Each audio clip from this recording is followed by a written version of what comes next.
Chris Bowling.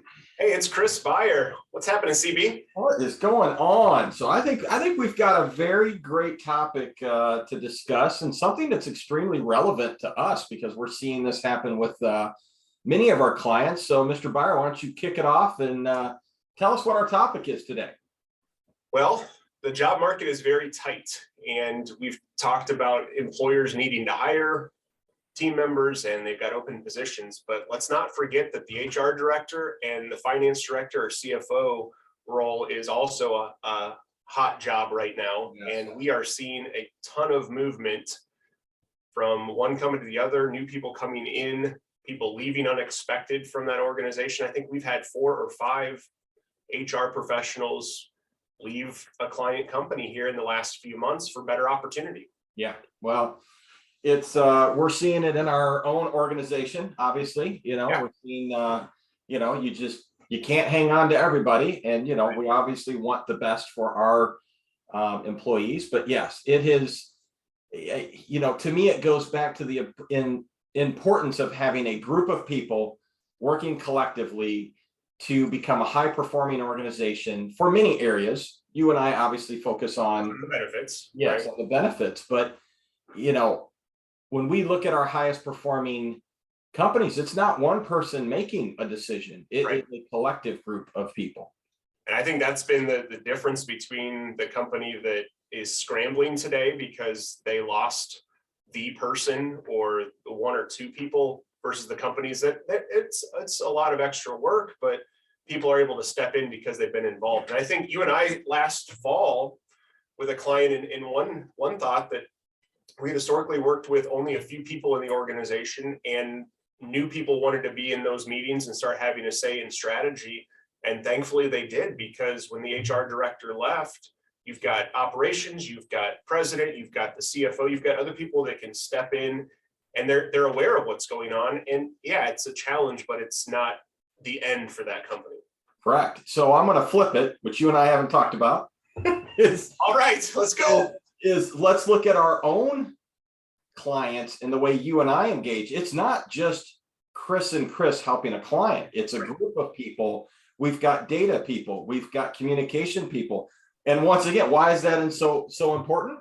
Is if one of us gets hit by a bus, or audience, if your broker gets hit by a bus, who's there to pick up the pieces and not have to relearn the culture of your organization? And I think that's what you and I are so excited about moving forward, is that as we're looking at our team, our team keeps growing because we keep adding that one person that's going to be an expert in this one field. And yes, I love it because it's not just you and I trying to control everything. It's a what, just like I was saying, it's a collective group of people with one common goal.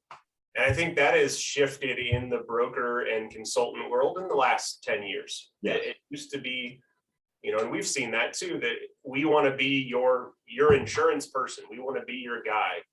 And I'm going to handle everything because I want to be the expert. And that has a place. It really does. But when you get into those more sophisticated companies, they expect that there's more than just you and I, and that we have the resources that they need.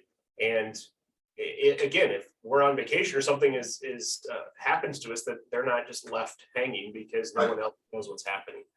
And you and I are working through that communication process too, of how do we assign out those responsibilities and then make sure the client and us know exactly who's going to handle what at what point. And when we get that flowing well, it just works so much better. Yeah. So I guess our topic today was, for the organizations that are struggling, get that collective group of people with that one common goal and work together to make these decisions and to focus on what's important. Because as we all know, every day there's something important. And it changes from day to day, right? It does change from day to day. And it's part of that journey of being a better organization, higher performance, which means better results for you and your employees. Yeah, I agree. Well, this is a quick one, but it was an important one because Absolutely. We've seen literally right before we got on this call, I think we rattled off 7 clients that we know that there's flux going on, that there's some change going on. And, once again, it's our job to make sure that brand new person feels welcomed.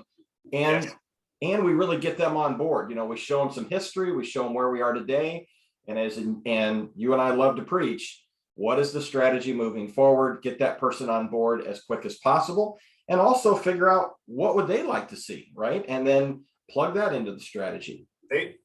That is, I know, as we're trying to wrap up, and then I think about it too, there's some great ideas coming in from these new people that are new to the organization or who maybe got promoted from within. That's happening too, and they weren't in that conversation. And you and I step back and say, wow, that is something we haven't thought of. So yes, be prepared for change, have a team that's working together, and just make sure that you're bringing on that new person quickly and get them into the strategy. Love it. Well done, CB. You as well. We'll talk soon. All right.